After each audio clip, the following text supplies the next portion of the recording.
Buhay Online, Chikahan at Kaalamang Pangkabuhayan. Ating tunghayan, pakinggan at tuklasin ang mga pangyayari at kaganapan sa mundo ng online.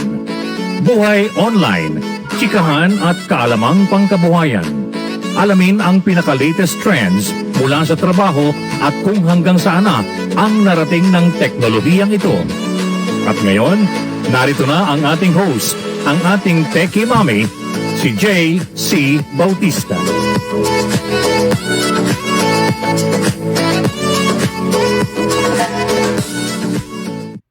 Hello, happy Thursday morning everyone. Magandang mainit na umaga. Napakainit. Happy Thursday. Hello everybody. Welcome to the show. Welcome to Buhay Online po. Salamat po sa mga those who are here joining me for today. And syempre po, umiinit na yung panahon. Summer na talaga. In fact, in other parts of the world, my gosh, in Canada, I was talking to my schoolmates, chatting with them on Viber. Nasa Canada, 118 degrees or 49 degrees sa Canada. May heat wave nga sila. May heat wave. But sa Amerika naman, it's about 106, 110 degrees. Summer na po kasi. Saka sa kanila po kasi humid pa. Dry heat sa Amerika. I remember talaga, when I used to live there, hindi mo matiis talaga yung summers noon. I mean, I can deal with the summers here in the Philippines kasi pinapawisan. Doon sa Amerika, parang dry heat, di kami pinapawisan. But anyway, yun na nga, may mga heat wave, and dito naman din sa atin, umiinit ang panahon. So please, remember to hydrate, please. Okay? Dahil mainit ang panahon. Lagi tayong merong tubig. Alright? So, we're still on the subject of online education, no? How we are coping, what is the situation sa ating pag-aaral online. We were talking about the mga problema na hinaharap ngayon ng mga nag-aaral at saka yung mga announcements sa gobyerno tungkol sa face-to-face learning.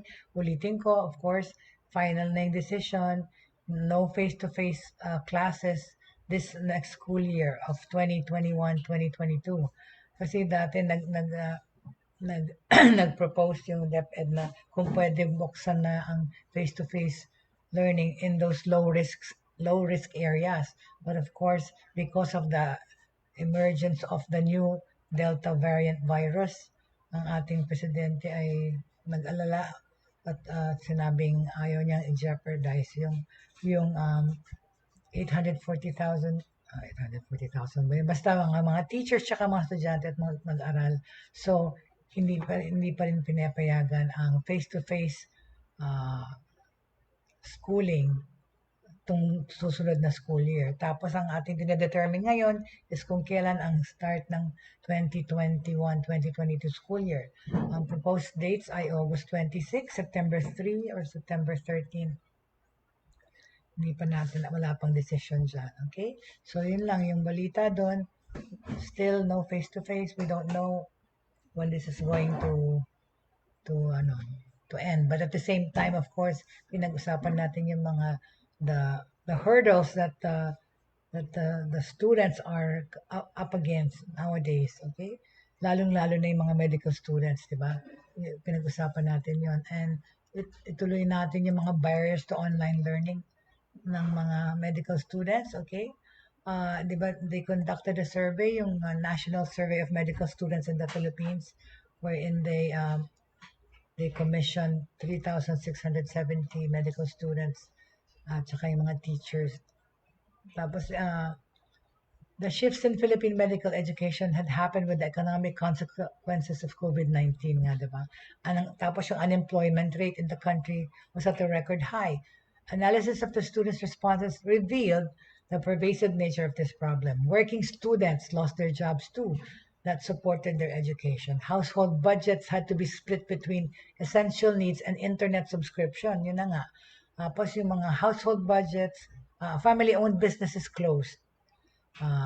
and scholarships were put in limbo. Consistent with these responses, okay, students from the lower income brackets felt less capable of engaging in online learning. Hello there, Mabi Santiago. Welcome to the show. Magandang umaga. Happy Thursday to you. Ayan, isa-isa kong nakikita yung mga pangalan na palaging delayed ang pag-akyat. So, pasensya na po kung hindi ko kayo ma-shout out kasi hindi ko nakikita yung names. But anyway, going back to, ayun na nga yung barriers ng online learning, especially to the medical students, okay?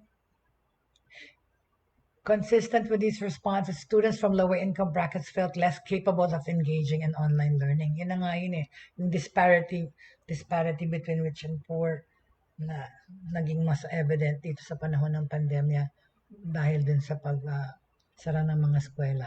Right? Kasi nga, hindi lahat pwedeng mag-afford na magkaroon ng gadget or computer para mag-aral.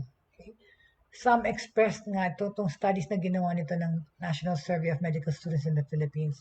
Some even expressed that they might not be able to enroll next school year because they will not be able to afford the cost of medical education. Almost 3/4 of the respondents belong to families with an annual income of less than 1 million pesos. Okay? Yet only 1 out of 6 declared being the beneficiary of a financial aid or scholarship. Tuition alone kasi para sa mga medical students would cost 24,000 to 150,000 pesos per semester. Okay. The added expense of not even just for medical students, diba? Yun nga, 24,000 to 150 pesos per semester. The added expense of online learning should not be underestimated, diba? At the prevailing rate of 23 pesos per gigabyte and an estimated data consumption of 480 megabytes per 60-minute video, a student who watches 4 hours of online video lectures would need to spend 45 pesos daily. To put the figures in context, minimum daily wage in the Philippines as of May last year ranged from 230 to 450 pesos. So, yung dagdag na cost na yun na 45 pesos daily para sa mga nag-online studies. Okay? Could you please open the door? Thank you. Sorry, I was just talking to my son. Anyway, our framework emphasizes that the challenges to online learning in developing countries are multifactorial and interrelated, especially during this global health crisis. As such, okay, a holistic approach is necessary to adequately address itong mga barriers na to sa pag-aaral, especially ng mga medical students, okay?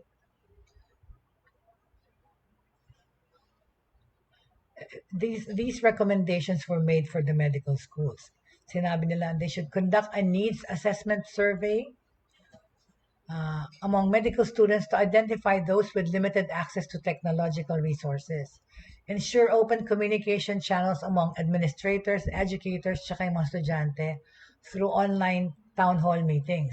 Ang guidelines and expectations dapat klaro with provisions for improvement or worsening of the pandemic situation. Kailangan i-foresee worst case scenario, diba? Whenever possible, implement an asynchronous mode of content delivery with minimal technical and data requirements. Smartphone capability remains essential sa panahon na to, okay? Create opportunities for meaningful interaction with peers and educators. This may include synchronous sessions to answer student queries on complex topics, asynchronous discussion boards, periodic feedback on assessments, and mentoring sessions. Okay. During the transition phase, maximize use of curated online resources that are available for free or with an institutional subscription. So, ito na yun, di libre yun. May charge yung library fee. To sustain the online curriculum, support and train faculty on content creation, management, and delivery. Invest in technical support. Ano pa dapat adjustment ng assessment measures and other coursework, keeping them aligned with and proportionate to desired learning outcomes. More frequent formative tests are preferred over a single high-stakes examination.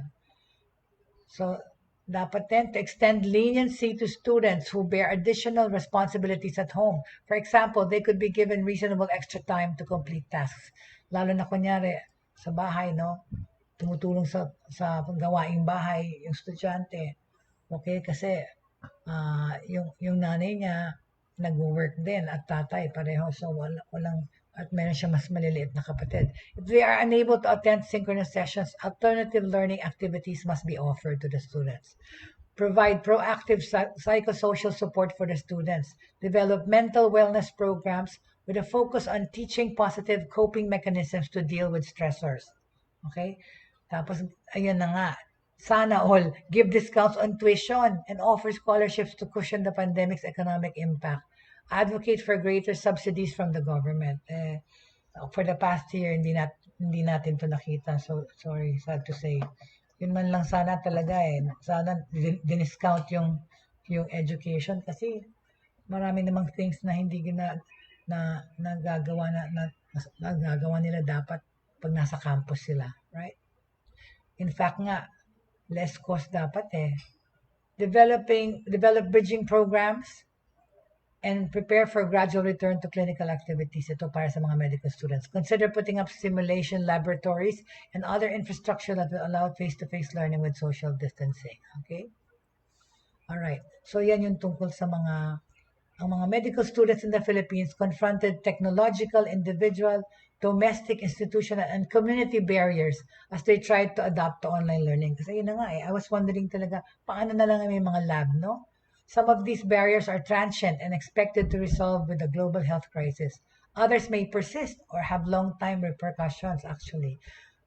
The economic consequences of the pandemic heightened disparities in medical education, not only medical education, but sa other fields of education, often in favor of those with greater access to resources, ayun na, at saka finances.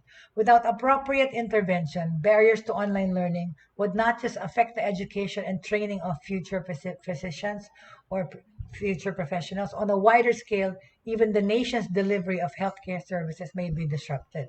By implementing student-centered interventions, medical schools and educators play a significant role in addressing these challenges during this pandemic. Okay, so yan yung tungkol sa mga medical students, right? So, okay, ano ba ang advantages of online learning? Okay, as with most teaching methods, online learning also has its own set of positives and negatives. Decoding and understanding these positives and negatives will help institutes in creating strategies for more efficient delivery of the lessons, ensuring an uninterrupted learning journey para sa mga estudyante. Okay? So, alamin natin. Okay? Ano ang mga good and bad about online education? Okay?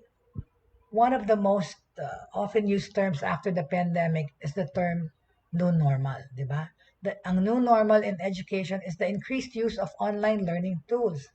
This COVID-19 pandemic has triggered new ways of learning. Okay? Of course, all around the world, educational institutions are looking toward online learning platforms to continue with the process of educating students. Okay, the new normal now is a transformed concept of education with online learning at the core of this transformation. Today, okay, digital learning has emerged as a necessary resource for students and schools all over the world. For many educational institutions, this is an entirely new way of education that they have had to adopt. Yun na nga, nahilaw ang ating pag-transition to face-to-face to online, di ba, last year. Pero ulit-ulit ko yan na sinabi na we were not ready, okay? Kulang sa training, kulang sa knowledge, kulang sa facilities, kulang sa software, actually, especially sa school, yung curriculum nililipat mo lahat sa PowerPoint and all those things. But of course, 1 year, more than a year after that, okay, things should be better by now, okay? As with the teaching methods, online learning also has its own sets of positives and negatives, okay? So let's try to understand these positives and negatives so that we can help create more strategies for better learning for our students, okay? What are the advantages of online learning, okay? Efficiency, okay? Efficiency, number one advantage ng online learning. Online learning offers teachers an efficient way to deliver lessons to students, okay? Online learning has a number of tools such as videos, okay? Mga PDFs, mga PPT or PowerPoint, podcasts, And teachers can use all these tools as part of their lesson plans. Yun lang nga kasi, hindi ready because yung mga traditional teachers, hindi naman tech savvy, right? Hindi marunong gumawa ng PowerPoint presentations na, of course, meron silang pwedeng magtulong ng gumawa para sa kanila, pero yun na nga. With that, okay, if you have all those tools working for you and ready, it will be efficient, okay? So, hello there, Jake. Nice, long time no see, Jake. Welcome back to the show. Thank you, thank you. Bakasyon ka na ba? Is it summer vacation for you already? But anyway, I was just discussing, okay, yung positives and negatives ng online learning. Kasi pinag-usapan natin for the past few days yung mga problema, mga hurdles ng pag-aaral online. Okay, baka Jake, pwede mo kaming kwentuhan kung how this online studies has affected you, okay, good or bad, okay? All right? So anyway, yun na nga, ang number one advantage of online learning is efficiency, all right? Tapos, accessibility of time and place, yun na nga, because na social distancing and all. Another advantage of online education is that, of course, it allows students to attend classes from any location of their choice, okay? Of course, ang nire-require sa online education is a quiet place, a quiet room, a quiet space para makapag-aral ng estudyante. Yun na nga, talking about this situation, right? Maraming problema dyan tungkol sa workspace, right? Kasi nga, okay, sige, kwentuhan natin. I-segue natin dito ang crisis sa education, okay? Itong mga scenario, currently, in a dining room of a house in a city, okay, isipin nyo, a 9-year-old child sits in front of his laptop, engaging in a class through Zoom or Google Meet, right? Next to him, yung mga lait niyang kapatid na babae, slightly younger, naman nasa tablet niya with earphones on, attentively listening to her English teacher. All her 15 classmates are connected as well. At the same time, itong isang 10-year-old boy miles away is taking turns with his 5 other siblings to use only one tablet that they own to connect to his online classroom via Zoom. Yun na nga, ang kakulangan ng mga gadgets, kakulangan ng mga tools para mag-aral, yan ang problema, right? His teacher, okay, sometimes sends him homework through WhatsApp. Okay, WhatsApp is an app like Viber, WhatsApp, ganyan. Line sa Japan, WeChat sa China, okay? Yung teacher nila sometimes sends him homework through WhatsApp, but he can only access it at night through his father's smartphone when he returns home from work, di ba? Doon lang niya makukuha yung homework niya. He has not seen most of his classmates for many months, okay? And has not even heard from some of them as they are rarely online. Connection issues siguro, right? Ayan ang mga scenario. These dramatically different experiences are happening right now across the world in countries like Indonesia, Kenya, Colombia, of course, and our own country, Philippines, among others. Sabi ng World Bank, this pandemic has generated suffering of an unthinkable scale across the globe, and it has been tremendously unequal when invading many aspects of human life, including education opportunities. Okay, so from talking about advantages and disadvantages of online learning, all right, sabihin na natin ito isa sa mga disadvantages naman. Yun na nga yung kakulangan ng equipment, ng gamit, ng connectivity. The organization, sabi ng World Bank, predicts large increases in dropout rates both in secondary and higher education, which is actually what happened already last year, okay? About 3 million students did not enroll, okay? And most likely, the total number of schooling years of this generation to be lower, okay? According to the United Nations, all right, Educational, Scientific, and Cultural Organization, or UNESCO, as of March this year, some 171 million pupils enrolled at pre-primary, primary, lower secondary, and upper secondary levels of education and tertiary education They have been affected, all of them, due to school and institution closures. This time last year, over 1 billion learners from all over the world had their education severely disrupted. Okay?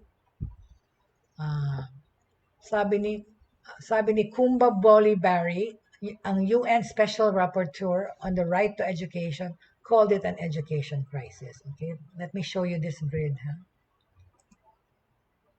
Okay, yan. All right. Okay. All right. Ang ibig sabihin ng NEET is not in education, employment, or training. A person who is unemployed, not in school or vocational training. That is what NEET means, okay? Okay, let's talk about education in the Philippines, okay? Back in June last year, Philippine officials announced that tens of millions of children in the archipelago will not be allowed back to school until the coronavirus vaccine was available. Leonor Briones, Education Secretary, said that teachers will have to use distance learning methods via the internet or TV broadcasts where needed. Okay, a year after this COVID-19 pandemic, okay, it sent the Philippines into a months-long lockdown. Classrooms across the ASEAN member state remain empty, and children are still stuck at home. Okay, this is now more than a year after this pandemic.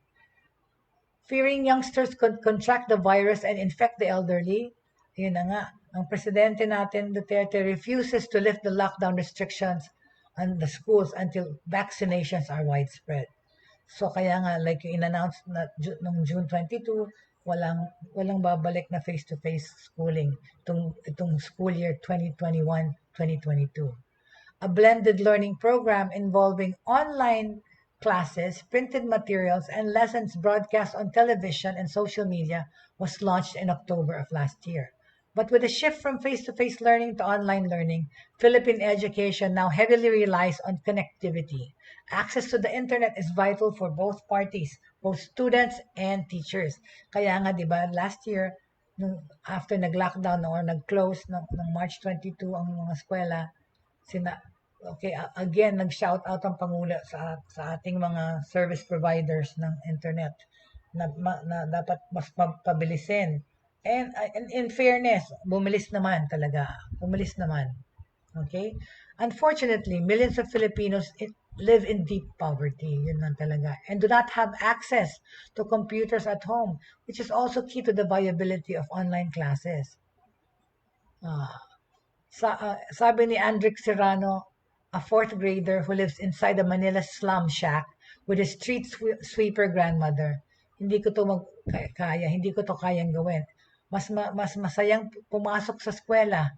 It's easier to learn. Mas madaling mag-aral sa eskwelahan kaysa sa aming barong-barong na wala naman kami internet.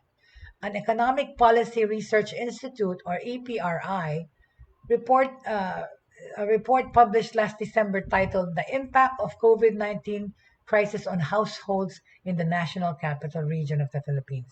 This research revealed that parents and guardians' biggest concern in regards to education is the switch to remote learning.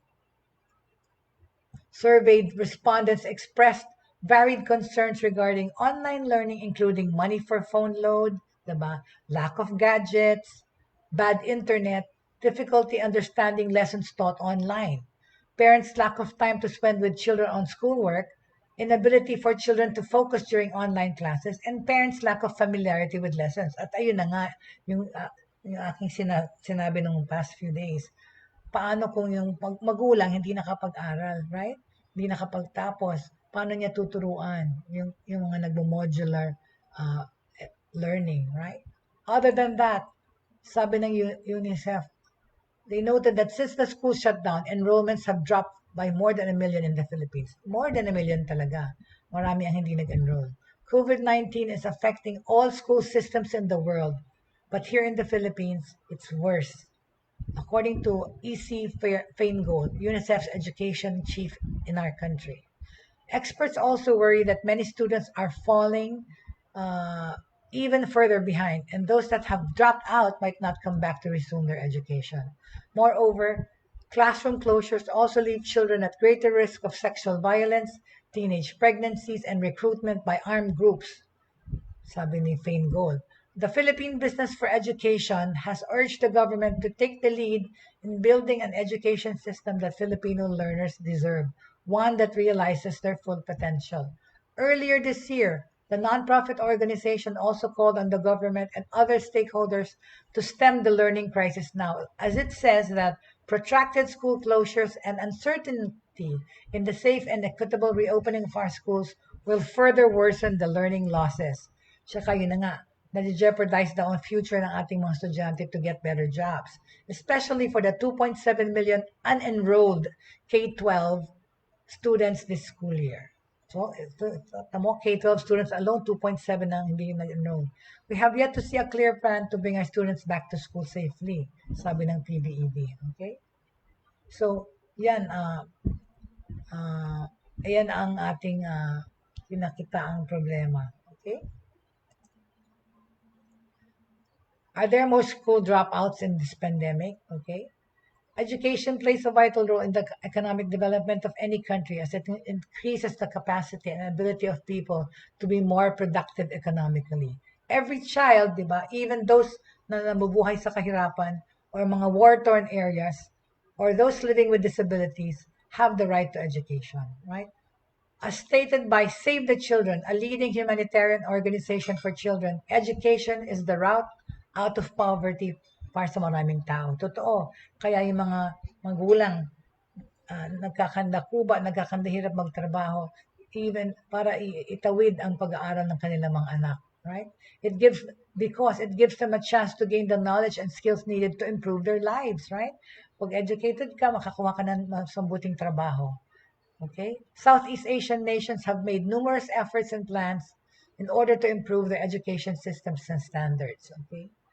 Ang Thailand primer, Prayut Chan-o-cha, has promised first-rate education as a way for the kingdom to become a developed country by 2036. Oh my gosh, sana lahat, right? Whereas fellow ASEAN member state Indonesia vows to build a world-class education system by 2025. The governments of Cambodia and Laos are also aware that education standards must be prioritized and improved if their economies are to shift from low-cost, low-skilled manufacturing. Okay? Yun na nga dapat mag-invest ang gobyerno natin to improve our online education facilities and even not online. Okay? According to the 2019 ASEAN Key Figures Report, all 10 Asian member states have made significant progress in ensuring primary education enrollment, with an enrollment rate of more than 90% in 2017. Unfortunately, the coronavirus crisis has severely impacted education systems around the world now, as millions of children and students are now out of school due to shuttered or shut down institutions. Towards the end of March last year, when most countries had introduced COVID-19 preventive measures, over 1 billion students worldwide were affected. Okay. This calls for a global education emergency. Henrietta Fore, Executive Director of the United Nations Children's Fund, or UNICEF, said that disruption to schools caused by the pandemic is a global education emergency. She added that at least 24 million students are projected to drop out more of school due to the COVID-19 pandemic. Sabi ni Ms. Henrietta Fore, we know that closing schools for prolonged periods of time has devastating consequences for children. They become more exposed to physical and emotional violence. Their mental health is affected. They are more vulnerable to child labor, sexual abuse, and are less likely to break out of the cycle of poverty. A recent survey of the United Nations Population Fund, or UNFPA, at saka UNICEF, revealed na maraming estudyante from poor communities in Malaysia's capital city, Kuala Lumpur, and its surrounding areas returning to the classroom is dropping at an alarming rate. So, mas dumadami yung hindi na nag-enroll. Children have returned to school, yet 7% of upper secondary age children, 9% for boys, in these families reported not returning to school. Okay? The study found out that 1 out of 5 respondents said that their children had lost interest in school or are really demotivated, while cost was also found to be the biggest factor contributing to the issue. Kasi nga nawalan ng trabaho ang maraming mga tao, hindi maka-afford na rin magpaaral ng anak. So, they didn't enroll their children at this time. 1 in 2 respondents said that they struggled paying for the tuition fees, while 50% found it difficult to provide pocket money for their kids.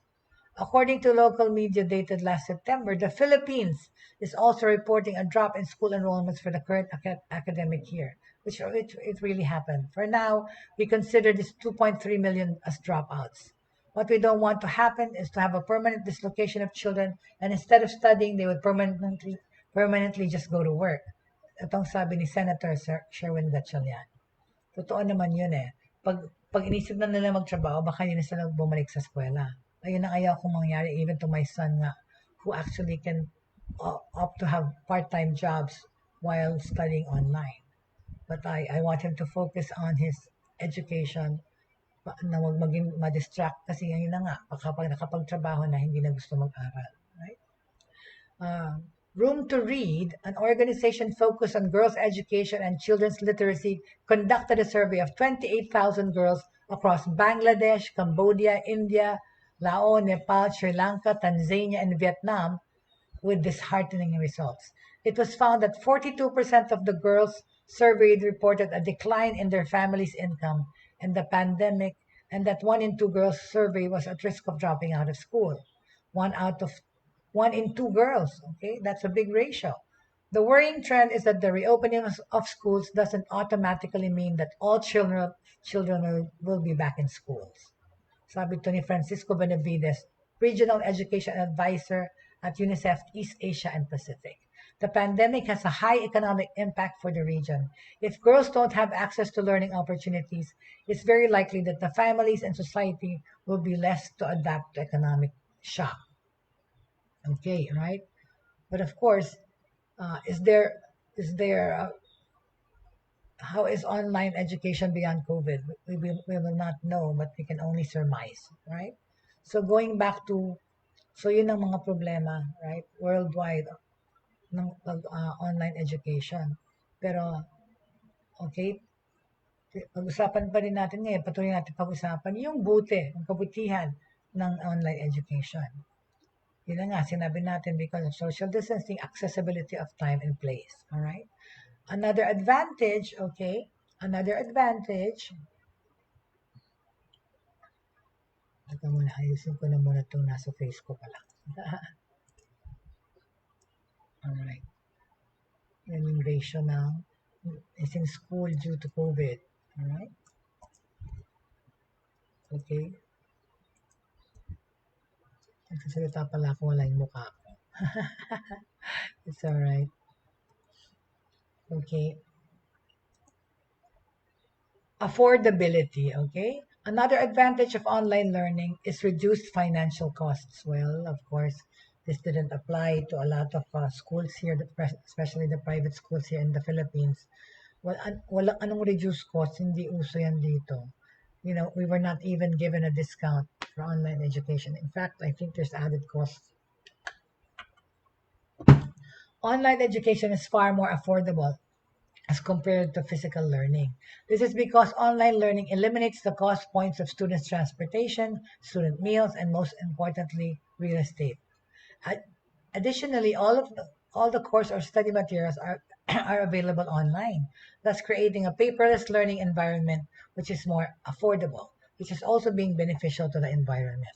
Yeah, but like I said, walang discount, walang less.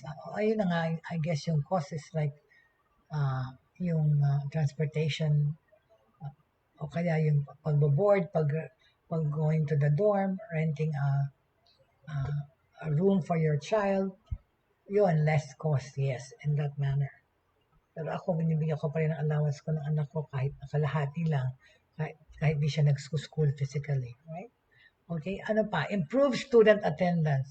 Really now? Since online classes can be taken from home or location of choice, there are fewer chances of students missing out on lessons. True enough, of course. Wala kang excuse maging absent kasi nasa eskwela ka na eh. Diba? Araw-araw yung bahay mo, eskwela mo, so nasa bahay ka na. So unless, you know, you are indisposed and can't come to class because hindi ka makabangon, yun lang, alright? suits okay. It suits a variety of learning lifestyles. Okay, advantage din ito. Bawat estudyante ay merong different pamamaraan ng pag-aaral, okay, and a different learning style. Some students are visual learners, while some students prefer to learn through audio. Similarly, some students thrive in the classroom, and other students are solo learners who get distracted by large groups.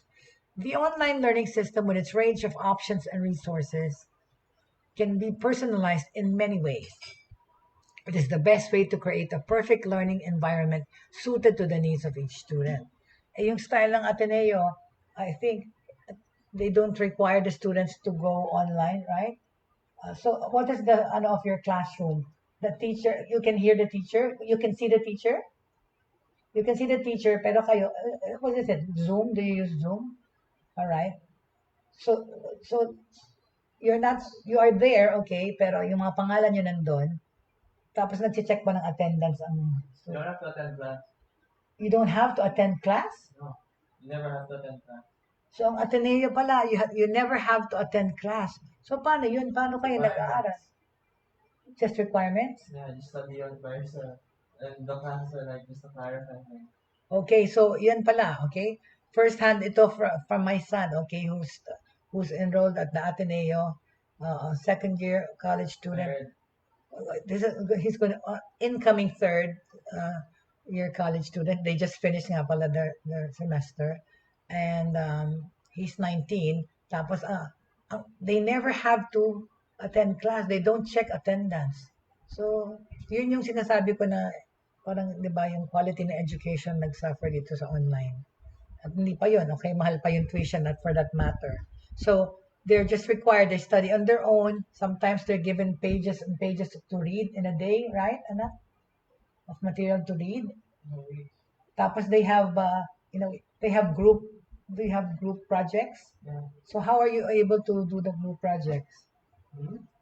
Just talk to each other. So you chat with your group. Yeah, Facebook, anything. So yun, through Facebook, either through Facebook or Messenger, sila. So they're left on their own, okay? Anyway, okay, so what are the disadvantages of online learning? Ayun ang isang sinabi ko. Inability to focus on screens. For many students, one of the biggest challenges of online learning is the struggle with focusing on the screen for long periods of time. Maraming distraction. Talaga naman, di ba? Kasi, like, lalo pa, ayun na nga yung sinabing anak ko sa kanila, they don't have to be on cam when the teacher is lecturing. Of course, kino-call out, ando dun yung mga pangalan nila, pero they could be doing anything, right? While the lesson's ongoing. So, nasa sa attitude na yun talaga, ulit, ng nag-aaral, right? Okay? With online learning, there's a greater chance for students to be really distracted by social media or other sites. Therefore, it is imperative for the teachers to keep their online classes crisp, engaging, and interactive to help students stay focused on the lesson. Yun na nga okay? Yung mga materials, anak, like for example, the lecture, the teacher is talking, does she have visuals while she's... Yeah, there's a PowerPoint, but just watch it yourself. I know, but then she's lecturing, she's talking, right? Just clearing things up. You don't need to go to class. I know, but then I'm talking about the visuals, okay? I'm talking about actual... Kaya nga, while they're talking, they have PowerPoint presentations, right? But what about discussions? You don't have online discussions with the teacher? You can ask the teacher things. You can ask the teacher things and they'll answer you there, right? When the class is ongoing. Okay. So yun ang interactive doon na nakakapag-chat sila with the teachers. Pero yun na nga, yun like them, you don't even have to be in the class, okay? Because ang results is yung may papagawang project, may timetable, kailangan mong i-submit, right? So, yun yung human interaction or human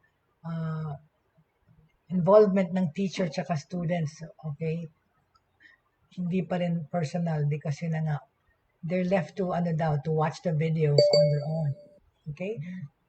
Next, technology issues, okay? Another key challenge of online classes is internet connectivity. Actually, number one yan eh. Diba? Special, studying online, number one yan. Technology issues, connectivity. While internet penetration has grown in leaps and bounds over the past few years, in smaller cities and towns, a consistent connection with decent speed is a problem. Without a consistent internet connection for students or teachers, there can be a lack of continuity in learning for the child. This is detrimental to the education process. Talaga naman. Especially dito sa Pilipinas, talaga. Number one yan, connectivity. Kung wala kang mabilis na internet, na dapat mong bayaran ng mahal, okay, doon sa mga nakaka-afford na nag-aaral sa bahay, okay, baliwala. Because, nag-freeze yung screen, tapos yung garbled yung lecture ng teacher mo. This is really detrimental to the education process. Tsaka nga yung quality ng education talaga nagsuffer because of connectivity issues. Okay? Yan ang pinaka biggest thing about online education. Either wala ka, yun nga, kung may internet ka man, lalo na sa gumagamit ng data sa mga telepono nila at nag-aaral through their cellphones, mahirap kasi maghahanap ka pa ng signal. Kagaya nung sinabi ko before, pinakita ko na yung mga estudyante naghahanap ng signal, isang bata nakaupo sa taas ng nicho kasi doon lang may signal, yung iba umakyat pa sa bundok para makakuha ng better signal. So, technology issues, that's one big disadvantage talaga. Tapos, of course, yung sense of isolation. Yan nga, ito yung social ng mga bata, estudyante. Students can learn a lot from being in the company of their peers. Of course. Pati lalo na yung mga group projects, yung mga pag nagko-confer kayo, nagdi-discuss, iba yung talagang physically nakikita nyo yung isa at nag-uusap kayo. Of course, hindi yan magagawa ngayon sa pandemya. However, in an online class, there are minimal physical interactions between students and teachers. This often results in a sense of isolation from the students. In this situation, it is imperative that the school allow for other forms of communication between the students, peers, and teachers. Thus nga, yun mga emergence ng mga chat rooms or chat groups using Viber, WhatsApp, Messenger, para sa mga taga-Japan, Line, WeChat sa China. This can include online messages, of course, emails, and video conferencing that will allow for face-to-face interaction and reduce the sense of isolation. Thus nga yung, di ba, big time talaga nag-proliferate ang paggamit ng Zoom, tsaka Google Meets, or other forms of meeting rooms or classrooms, okay? Na pwede kang, yung Skype, of course, ginagamit pa rin para nakikita niyo each other. Sa Skype din kasi nakakapag-share kayo ng screen, okay? At pwede kayo mag-share ng files, okay? Alright. Ano pang disadvantage? Ito yung nangyari sa atin. Teacher training, right? Teacher training. Online learning requires teachers to have a basic understanding of using digital forms of learning. However, this is not the case always. Very often, teachers have a very basic understanding of technology, especially nga yung old school teachers, the traditional teachers, all over the world, hindi lang sa Pilipinas yan. I know for a fact, marami kong estudyante sa Japan. And yan ang ng Japan. And to think, supposed to be very techie na ang Japan, ha? Pero yun na nga, hindi sila prepared then to go from online education to face-to-face, which is the reason why hindi sinarado ang mga eskwela sa Japan ever. Okay? Except college. Okay? Nakakatawa yun eh. Yung mga university students were not allowed to go to the universities and just study online. Pero yung mga elementary tsaka high school, pumapasok sila araw-araw in the pandemic. Right? Yun na nga, nag-increase ang spread ng virus sa Japan eh. Pero nung nag-state of emergency sila for a while, for 2 weeks, yung Osaka tsaka Tokyo, yun lang, yung mga bata, sinara yung, they were not asked to go to school just for those 2 weeks. Because ang Japan, concerned masyado sa economy. Okay? So, ayaw nila magsara yung mga eskwela kasi mga magulang daw hindi magiging productive, hindi makakapasok sa trabaho kung mga bata nasa bahay. Alright? So, yun. So, yun na. Going back to the aside, na naman ako track. Yung teacher training, diba? very often teachers have a very basic understanding of technology. Sometimes they don't even have the necessary resources and tools to conduct their online classes.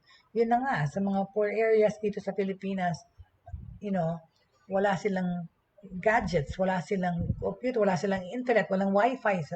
So, bahay yung mga teachers. So, even if, di ba, yung minention ko kahapon, sana yung gobyerno tumulong by setting up workstations for these teachers na pwede silang pumunta doon para magturo online, di ba? Doon sa mga capable. Doon sila gagamit ng computer, doon sila gagamit ng internet. Pero I don't know as far as that is concerned kung ginawa yan ng ating gobyerno o ng DepEd na mag-deploy ng mga makeshift schools na may wifi para doon makakonduct naman din yung mga teachers ng pagtuturo. Excuse me. What? In Pampanga, what, anak? Here, they hired computer companies to make PCs for kids. Yun pala, ang Pampanga daw. Mahusay ang gobyerno dito, ang governor eh. They hired computer companies, computer stores to build computers for children. Ibibigay nila doon sa mga depressed area, anak? Yeah, so that they can give computers. Yeah, that's the Pampanga government. Good job, okay? All right. Sometimes nga kasi they don't have the necessary resources, a lot of times, walang resources to conduct these online classes, yung mga teachers. To combat this, it is important for schools to invest in training teachers with the latest technology updates so that they can conduct their online classes seamlessly, right? Yun na nga, kulang yung training, kulang sa oras. Pero ngayon, by now, more than a year after, mas mabuti na ang mga teachers natin online, okay? Manage screen time, all right? Many parents are concerned about the health hazards of having their children spend so many hours staring at a screen. This increase in screen time is one of the biggest concerns and disadvantages of online learning. Sometimes students also develop bad posture and other physical problems due to staying hunched in front of a screen. A good solution to this would be to give the students plenty of breaks from the screen to refresh their mind and their bodies. Ganun naman talaga. Yan din ang problema ng mga nag-work from home. Okay? Okay? Advantages and possible limitations of online learning. Okay? Of course, we know that how online learning has completely changed the scenery of both academic education and corporate training. In this, tomorrow we will talk more about knowing the benefits and drawbacks of the learning methods. Okay, what are the advantages and possible limitations of online learning? Okay, we will study that further tomorrow. Okay. So ang pinag-usapan natin for the past few days are kung paano ang Pilipinas ay nagko-cope with online education and distance learning. Of course, marami pa ring problema. Sorry, that was my son banging the door. Okay, all right. Kasi nga nagkaroon ng education crisis due to the pag-shift, di ba? A large varied number of faculty and students were unprepared to teach or learn remotely kasi, okay? Lack of access to digital devices, to the internet, and sufficient bandwidth further exposed the lingering issues of the digital divide. Many institutions lacked robust online programs, sufficient instructional design and technology staff, appropriate course development processes, and adequately structured student support mechanisms. Kasi nga, nagmadali, hindi handa. Okay? Dapat nagkaroon ng emergency remote teaching, which is what happened. Kaya lang, emergency remote teaching was the only option in that education crisis na nagawa ng pagla-lockdown ng schools. Okay? Even the online education doubters and naysayers had no choice but to jump on the bandwagon of online education. Kasi nga, we were forced to good, okay? Applying teaching strategies that mimic classroom instruction in an attempt to enable students to move to the next level or even graduate, okay? An argument can be made that the emergency remote teaching has been a deviation from the normal online and classroom instructional practices. Talaga naman, sa higher education lalo na, and a temporary short-term solution to the pandemic crisis. It is important to acknowledge that there is a difference between well-planned and developed online courses or distance education programs and the eclectic methods cobbled together hurriedly to meet the urgent demands of the situation. Alam na nga natin yun eh. Minadali talaga, hilaw, okay? Kaya lang, we were left with no choice. Sabi nga ng DepEd, di ba? No student will be left behind because education must continue. Everyone has the right to study. Alright? Kaso nga lang, hindi pa tayo ready that time. Okay? Experiences from emergency remote teaching experience. What lessons have higher education students, faculty, and administrators learned from this pandemic? Are the lessons worth keeping? Diba? What gains were made? And how can higher education harness and improve those gains? Higher education's COVID-19 response resulted in an unstructured boost in online teaching and learning, fast-forwarded the adoption of more broad-based online learning strategies, tsaka mga technologies, okay? It demonstrated a resilience that created a prototype for excellence in online teaching.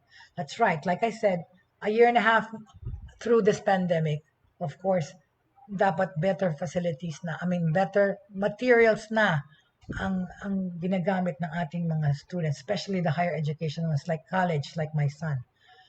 Okay? Favorable consequences naman emerged from efforts to fill the vast educational gap created by the pandemic. Institutions have grown their catalogs of online courses. Faculty, perhaps to their surprise, have learned that they can develop and engage in virtual classrooms na-upgrade ang mga teaching style or abilities ng mga guro natin kasi they had to train. Okay? Faculty members learned new technology skills. Institutions with a minimal footprint in the online environment deployed large numbers of emergency remote courses almost simultaneously, demonstrating the potential for scalability in the online learning mode. Ang mga positive experience gained during this period offer hope for some good long-term outcomes despite this deadly situation. Only time, effort, and innovative resources will be required. Okay? More time, more effort, saka innovative resources will be required in order to improve on these gains and make them sustainable. Okay? So, with that said, okay, I am ending today's episode, of course, because patuloy pa rin natin pag-uusapan yan bukas. Okay? Maraming problema pa, pero of course, we are a resilient people and of course, gumagawa ng paraan lahat ang DepEd at ang gobyerno para ipagbuti ang pag-aaral online at saka modular. Yun na nga, doon sa modular naman, better materials kasi at saka kakulangan ng materials. Sana mag-produce na ng tama number of materials para masustain yung mga nag-aral modular. Okay? Tingnan nyo itong picture na to. Ito ay ang teacher, okay? Dinalaw niya yung estudyante niya na nagma-modular education, okay? Nag-aaral modular. Sina-check niya ang progress ng estudyante niya. Yun na nga, ang mga teacher, ang mga guro ay naging frontliners na rin because yung mga nag-aaral ng modular education, dinadalaw nila yung mga estudyante nila bahay-bahay to check on them. And in that manner, of course, they are frontliners also. So, tomorrow, okay, more discussion on the advantages and disadvantages of online learning, and of course, how our country is dealing with this, okay? I think we're doing pretty good as far as the materials are concerned. Ang aking concern actually is yung delivery ng materials, okay? Kung paano mo binibigay tinuturo itong mga materials na to. Kagaya nga, medyo na-alarm ako because sinabi ng anak ko na they're not required to, they don't check attendance, alright? At the same time, they're not allowed to be in class as long as magagawa mo yung homework or projects, alright? Yun lang ang gauge ng kanilang what they call this performance. Doon sila noon. ma-evaluate at magkakaroon ng grades. Pero I think really, for me, the education, the way that these kids are learning online, of course, in a way affected and affected them socially and of course emotionally, like psychologically, right? But let's still keep hoping, of course, that the system will work better for our students, lalo na declare na hindi pa mag-face-to-face learning. Pati mga graduation, virtual pa rin, okay? In the meantime, of course, yun na nga, dapat nating tutukan or still monitor our children yung mga nag-aaral from the home because yun na nga talaga, unang-una na dyan is yung motivation to study and go to school, okay? So, thank you so much for those people who joined me today. This has been Jaye Bautista doing Buhay Online for you, discussing, of course, online and distance learning, how we are coping with this in our present pandemic situation. Of course, palagi nating tandaan na lagi tayong, habang tayo nabubuhay, we have to keep the faith, hope, and love burning in our hearts because tomorrow is always going to be and might be a better day. Okay? So, patuloy lang po, laban lang tayo against this situation. Actually, this situation is already our life. Okay? Our way of living now that we have been living in for the past more than a year. So, bukas po, magbabalik po ako, of course, to wrap up and talk about online and distance learning, how we're coping with this and what the situation is now. Okay? Maraming salamat po. Have a good lunch. Enjoy your lunch po. Enjoy the day. Kahit napakainit po, please hydrate, okay? Be careful of the heat wave. Maraming salamat po. Thank you, Jake. Thank you, Mabi. Thank you for the others who are watching that I cannot see the names. And of course, again, I'd like to acknowledge the Lakap family, Tita Agnes and Tita Pri for always supporting this show and me. Thank you very much.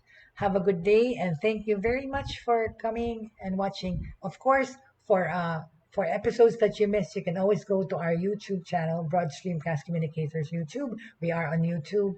There you can view our past episodes po. Pwede niyong balikan. Salamat and enjoy the rest of the day.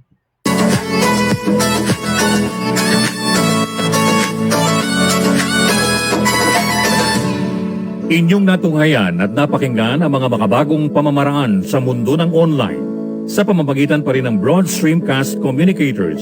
Hanggang sa muli, maraming salamat po.